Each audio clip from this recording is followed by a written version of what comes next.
എന്താ ഇത്? ഇത് എന്ത് വേഷം കിട്ടാ ഇത്? വേഷം കിട്ടോ? എന്ത് വേഷം കിട്ട്? ഈ പാട്ടും മുൻപെങ്ങും ഇല്ലാത്ത വിധമുള്ള ഒരു ഒരുങ്ങലും എനിക്കിതൊന്നും പിടിക്കുന്നില്ല കേട്ടോ. എടോ, താനിപ്പൊ എന്നെ ഒന്ന് നോക്കി. എന്താ പ്രത്യേകിച്ച്? ഇപ്പൊ എന്നെ കണ്ടാലേ ഒരു 10-20 വയസ്സ് കുറഞ്ഞ പോലെ തോന്നില്ലേ?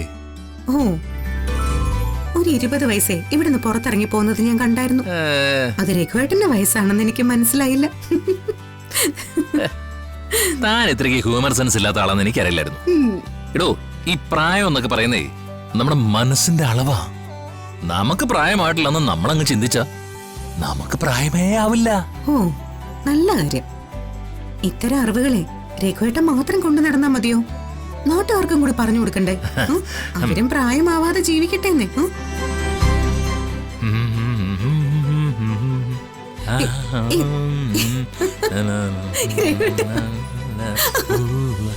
എന്തേ കാണിക്കുന്ന? ആരെങ്കിലും കേൾക്കും കേട്ടോ.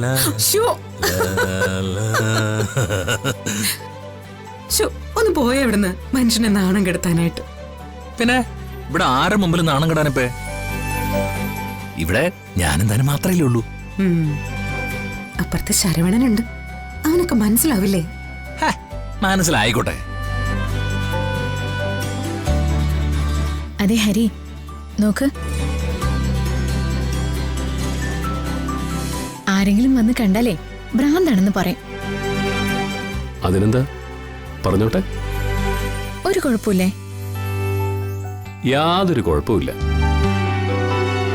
ഈ പാടത്തിന്റെ ഭംഗി തന്നെ നോക്കിയിരിക്കാൻ എന്ത് രസാണെന്നറിയോ? തന്നെക്കുറിച്ച് ഓർത്തപ്പോഴൊക്കെ ഞാൻ ഇതുപോലെ പാടത്തിന്റെ നടുവിലായിരുന്നു. വരമ്പിലിരുന്ന കിനാവ് കാണുകയായിരുന്നു. നമ്മൾ ഒരുമിച്ചുള്ള സ്വപ്നങ്ങൾ. ദൂരെയൊന്നും പോവാറില്ല, ഇതുപോലൊരു പാടത്ത് തന്നെ.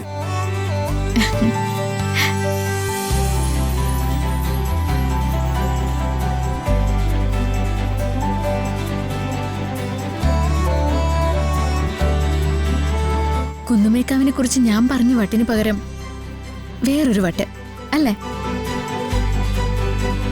അതെ, ഈ വട്ടിനെ സ്നേഹം എന്ന് പറയുക.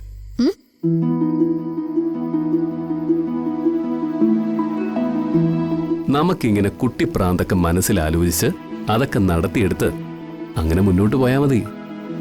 അല്ലാതെ വലിയ വലിയ സ്വപ്നങ്ങളും വേണ്ട, അതിന് പുറകെയുള്ള യാത്രകളും വേണ്ട. എന്താ?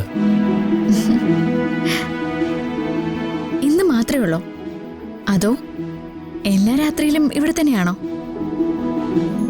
അങ്ങനെ വാശി പിടിപ്പിക്കരുത്. ചിലപ്പോ ഞാൻ ഇവിടെ ഒരു കുടിൽ കെട്ടിക്കളയും, എന്നിട്ട് ഇതിലൊന്നിച്ച് പാർക്കാന്ന് പറഞ്ഞളയും.